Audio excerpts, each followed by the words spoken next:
That is Honorable David Sankok, Member of Parliament, Yala. He's seated on my immediate right. Yes. Seated in the middle is Ruth Kinyanjui, an economist, and Honorable Fred Ikana, Member of Parliament, Shinyalo. Now, we focus on the revenue performance of this fiscal year. First of all, just to begin with the revenue targets. The ordinary revenue targets for the current financial year, that is 2024-2025, is 2.6 trillion Kenya shillings. Actually, the total revenue projections for this fiscal year is 3.05 trillion Kenya shillings, even as the ordinary revenue, to be specific, is now 2.63 trillion Kenya shillings, which is equivalent to 14.6% of our GDP.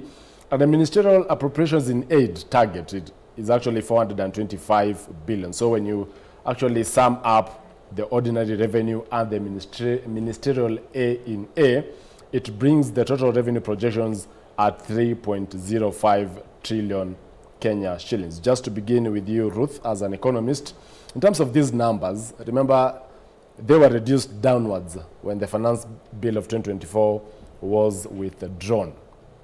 Are we still going to attain the 2.6 trillion in terms of ordinary revenue? Many things are hanging, and one of the things that you can tell me, Chacha, is that whenever there is political instability, believe you me, that has a direct impact on economic matters and economic productivity of many sectors that support the economy of this country. And one of the things we've seen is the confusion that already is with the people that are producing or that are involved in the in support of the GDP of this country. Different or many sectors are in disarray. And why is that not happening? Because even as we plan for the year 2024, 2025, 2026, as all the foresight mind is brought together, we should remember that one of the things that is not being done, which is actually supporting the numbers that you have and actually not attaining target, is the fact that root cause analysis is not being addressed. You know, and root cause, I mean, where the wound is, issues are not being dealt with. So as long as the root cause are not being dealt with, believe you me, the economy is going to continue to struggle. I'll give you an example. And one of the things that we've discussed with this show for a very long time, Chacha, is the whole issue about pending bills. I mean, what is the resolve that has come about pending bill?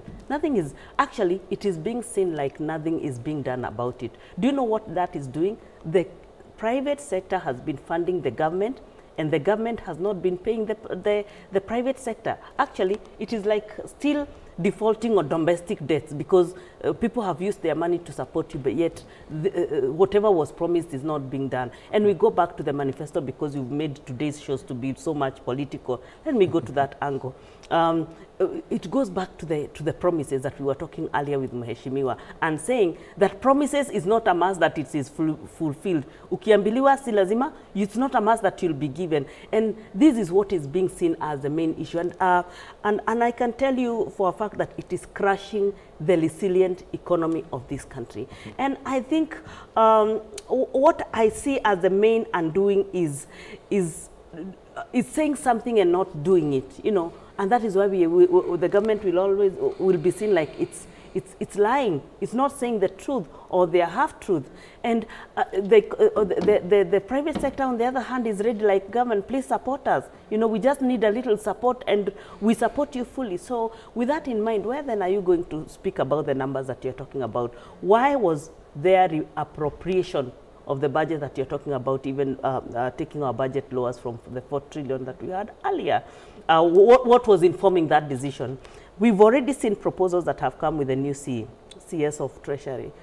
How have we seen? Actually, the impeachment motion, like my legislators here are saying, it's coming faster more than the nice proposals that the CS had said about reducing taxes. And the things that are required developmental issues that can be able to support the budget coming year.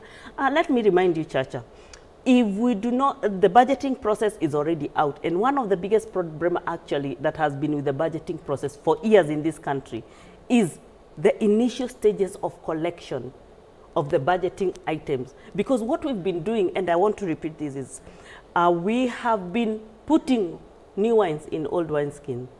An old process And I can give you an example. This process started all the way from 1999, the budget making process that is normally being used. By then, the 99, some of the biggest companies in these countries had not even been formed. If we have technological and other advancements that have come on board and help this country, how come the government is reluctant to use some of this technological advancement to help itself in some of the processes that are failing? And if we are still going to go with that process, I can assure even the legislators on this table that the finance bill 2025, people will still be on the street protesting that it is not a representation of what the economy of this country should look like, and it has a disconnect with what people are actually doing. Why? Because we have seen in the last 5 years, the generation, we have a new generation. If we are not speaking and resonating with this generation, and those are the major gaps that needs to be addressed. Without the addressing of those gaps, I can tell you we are going to still continue having this problem. The technocrats that are support some of these proposals, what kind of foresight, strategic matters are being taken into consideration? Have they been spoken so that to show that the common mwananchi resonate with some of the foresights? Those are the things that are going to inform the budget till 2027 during the elections. Honorable Ikana, as a result of the Gen Z protests, which of course are also political, because it was political decisions that were being made at that point, especially on matters of economy, there was a deviation of the budget from the initial, for instance, revenue targets of 2.9 trillion Kenya shillings to 2.6 trillion. That is 285 billion Kenya shillings. And Ruth here says, if at all again we are going to find ourselves in another political instability, it will further impact on our budget. Now that we get to real issues, could it be this government could be looking for an alternative, or where to blame if at all they are not able to achieve their revenue targets? And so the Rigathi matter is there as a smokescreen so that Kenyans' attention is diverted. But at the end of the day, come the end of this fiscal year, the numbers will be out there. Its impact to the economy, it's evident. Okay, thank you so much for linking an economics question to politics. And it's true that indeed, as our economists have said, there is a very strong correlation between what happens in the economic sphere to what happens in the political sphere. Because in terms of achieving economic stability, we have to ensure that there is political stability also as a country to attract investment, to attract the right kind of direct foreign investments and inflows, plus also creating opportunities both for business and employment. Finance Bill 2024 has been on the minds of Kenyans because we had all the best intentions in place, but of course initially there were very, very serious issues that needed to be addressed to enable us collect enough revenues for the financial year 2024-2025. But of course we listened to the voices of most Kenyans and agreed that through the Gen Z movement and also through the feedback that we got through various channels and to the executive arm of government and also to the National Assembly, we had to withdraw the bill. So let us... But it was not MPs who listened to Kenyans, it was the president. Just to be clear on that, because you voted in support of that bill. The president rejected to sign. It is a fact. It's a fact that majority of us voted for the bill. It means who listened to Kenyans? The president, not MPs, voted right? For the bill. But even before the president rejected the bill, we had a conversation with him. He called us for a stakeholders meeting, and thankfully we have a very consultative president. Some of you may not realize, but we have a very consultative president, that before he makes a decision that affects the lives of most Kenyans, he actually calls leaders to the table and say, this is the reasoning and this is what needs to be done. So it was a consultative process, and we thank the president because the bill was rejected. So are you optimistic that we'll meet our revenue targets for this fiscal year at this pace? It is very difficult because we don't have sufficient enabling legislative interventions to enable us collect as much as we had intended, owing to the withdrawal of the finance bill. Honorable Sankok, just comparing Kenya with other countries, where I believe their money bills have not been rejected. For instance, 2024, the rejection of a whopping 285 billion, which I believe even if it will be channeled to Adani, we'll have no need of having them on board, or to JKA will have no need of having Adani on board. And is it time this country focuses on political stability so that, you know, if at all Gachagua will be purged out, it could create now a political, you know, or the political temperatures will be on an upward trajectory. Hence, economically, perhaps will not be performing well. You could even choose to start, you know, demonstrating with the Gen Zs. Joel, please, and when I speak, don't pin me like Honorable Fred. You know, when you say, did you listen to the ground to the finance bill, or was it the president who listened to the ground? You know, I said, oh my God. The president listened to the ground. It is true, it is the president who listened to the ground. If you direct that question to me, I don't know, I will go under the table. Anyway, there is a very important saying, actually a proverb, developed by the Senator of Nairobi, Edwin Sifuna. He asked me, Sankok, nilikupigia kura nikupeleke Arusha. Hii kijiji ni Arusha. So, I would like to discuss matters of East Africa instead of discussing matters of Kenya alone. At the moment, Kenya is facing competition because Kenya have the Northern Corridor that serve the whole of East Africa. That is from Mombasa, Nairobi, Malaba, all the way to DRC through Kigali and Kampala. There is also another central corridor that runs from Dar es Salaam, Dodoma, Arusha, all the way to Bujumbura and Kigali and DRC. At the moment, if we have political instability, if we have demonstrations, then transporters who are transporting fuel or other merchandise to Congo or to Rwanda or to Burundi, they will prefer the central corridor and taking business to Tanzania and to the port of Dar es Salaam. The port of Mombasa will be dead very soon.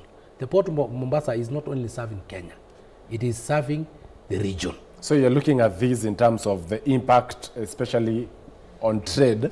Yes. When we have political instability in the country. Then we lose trades. And the moment we lose traders and they start using the port of Dar es Salaam, they may find the port of Dar es Salaam being more favorable.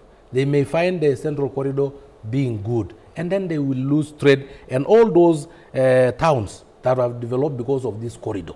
You know, these towns like Nakuru, even Nairobi itself, it is courtesy of the corridor. Nairobi have no agricultural products. The same with Voi and other these corridors, including Eldoret. It is because of the corridor. The corridor develop cities, develop towns, develop municipalities. We are losing that to the central corridor. And the GDP of the East African community is actually at $320 billion US dollars. We as EAC have grown from 3.4% in terms of GDP. We are now going towards 4% in terms of GDP by 2025. Our land mass is 1.4 billion acres. And it is arable land, good for agriculture, good for forestry, good for livestock rearing. We have 350 million citizens.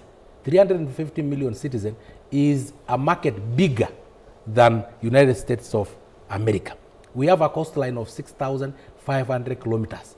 If we don't utilize that one as Kenyan so that we can compete, if we have political instability, this coastline may be used by other countries. We have 38 freshwater lakes 38 of them, including Lake Tanganyika, which is the longest and the deepest lake. If we don't utilize, we don't have political stability, there is always an alternative. So it's time we shift our focus from matters politics. We think we have Lake Victoria, but remember Lake Victoria other countries can use on the other end. We think we have Lake Nakuru. Remember there is Lake Natron with flamingos. So if we have political instability, we will chase away tourists. We have Masai Mara, but there is also Serengeti to complement. Ruth, in fact, while the conversation on impeaching the deputy president is here with us, there also talks that if at all the deputy president is to be impeached, then they should be impeached as a duo.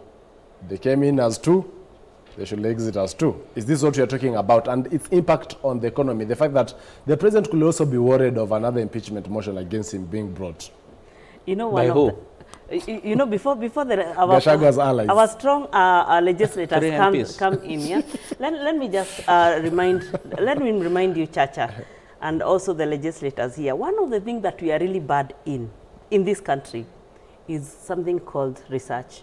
You know, research is the one that informs impact. Whether the cost-benefit analysis, we can maybe analyze them in that.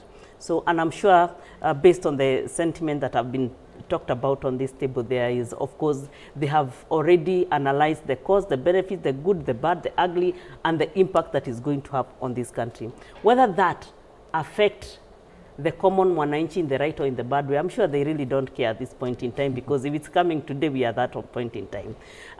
Maybe let me try to analyze for them the good first. First, the best thing about maybe what is coming from the legislators and the motion that we are expecting or we might expect today is there is going to be something called official opposition as discussed earlier. Why? Because, of course, everyone right now is in government. Do you know how burdening that is when it comes to even, say, for example, the trip that was taking in for UNGA in New York. So this time around, we have to finance the president's trip and Raila Odinga's trip, because we are going for campaigns for the AUC, and also we have to go for the revenue that we are collecting. So in terms of the expenditure that the government is carrying every day is too much. We were looking at some of the proposals of around we saw some of in that financial year 2023-2024, we saw, actually it was in the newspaper, was it early this week or late last week, and it was saying the Interior Ministry went and requested the controller of budget for additional 6 billion Kenya shillings to ensure that it can be able to continue hosting more events. And I assume, or without explanation, some of these events are the ones that because we saw the president with Raila Odinga in Germany, with the same team in Germany. We saw the same things happening in China, and we see now. So we assume that these are now the extra expenditures that now that are normally asked for. Are they going to go? So it's that's a good or a blessing in disguise if we are going to have a push, especially from an opposition or a wing that is going to be now start checking the government, and maybe people who can reconcile with ground now to really check out on leaders, because by the time the leadership is choosing a certain direction, let me just finish, it means that it's already ready for any results that is going to come thereafter. It's good that it's going to shape the narrative differently. So from an economic perspective, where do we stand? We are still going to be trampling on the, I think Mheshimiwa has talked very well and said, he still agrees that still this is not the best time economically for a lot of political issues. Not that anyone is, because I look at Kenyans like really at this point really defenseless, and because the leaders have already taken their, if 18 of them have taken their side, then common mwananchi is going to choose where they are going to be and how they are going to be resilient in whatever they do on a day-to-day basis. Honorable Ikana, perhaps due to the rising economic temperatures in the country, for August, which is last month, remember the fiscal year of 2024-2025 began in July. We collected, or KRA collected 153 billion Kenya shillings, compared to July, where it collected 159 billion Kenya shillings. In this case, we are missing our targets. Just compared to July and August, already we have almost a difference of 5 billion Kenya shillings or 6 billion Kenya shillings. If we continue with this trajectory, could we miss our revenue targets more compared to the last fiscal year where we also forced to slash our budget? Yes, it's possible that if we don't get our act right, we might miss our projected revenue collection targets. And you will agree with me that the events after the Finance Bill 2024, pre and post rejection, have not been very, very good for the country, because the political noise has been too much. There have been a lot of talks of demonstrations, Sabasaba, Nane, and all those kind of things. And those are some of the things that really make people hold back on making investment decisions, on making decisions on when to deploy their resources for towards the economy. So that could be one of the key reasons why we have missed our revenue targets. And then number two, just linking the question you have asked me to the question you asked Madam K24 here, is that this is the best time to get our political act right. If we continue postponing a problem, we might end up with a monster that will be very difficult to deal with when it has evolved into a different thing altogether. So what we need to do now is to try as much as possible and ensure that we are fully geared towards one direction, which is the direction of progress, which is the direction of trying to rescue this country from the economic mess that we have always been in. And of course, you realize that some of these key economic challenges have just been highlighted after the 2022 elections. Before that, we were living a lie. Why am I saying we were living a lie? Is because we always chose what was most convenient and what was most popular to the masses. What was that? It was every time we had a deficit in our budgets, every time we had a difficulty in supporting the budget, we'll always run and issue a Eurobond. We'll always run to China and borrow money, and etc.